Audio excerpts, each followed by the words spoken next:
తెలంగాణలో అసెంబ్లీ సమావేశాలకు రంగం సిద్ధమైంది. డిసెంబర్ 9 నుంచి అసెంబ్లీ సమావేశాలు జరగనున్నాయి.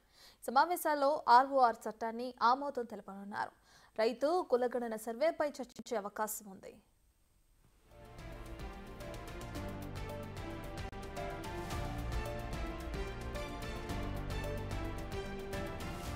మరోవైపు మంత్రివర్గ విస్తరణ కూడా ఉండొచ్చనే టాక్ వినిపిస్తుంది.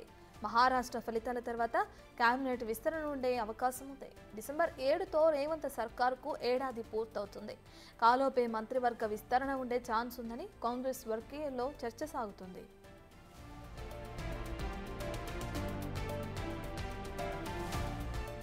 పంచాయతీ ఎన్నికలపై ప్రభుత్వం దృష్టి సారించింది.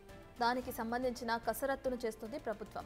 ఈ ఎన్నికలకు వెళ్లక ముందే ఆసరా పెన్షన్, రైతు భరోసా అమలు చేసేందుకు సన్నాహాలు చేస్తున్నారు. గత 8 రోజులుగా రాష్ట్రంలో కొనసాగుతున్న ప్రజాపాలన విజయోత్సవ కార్యక్రమాలు డిసెంబర్ 9న ముగియనున్నాయి. ఈ నెల 14న ప్రారంభమై డిసెంబర్ 9 వరకు కొనసాగుతాయి.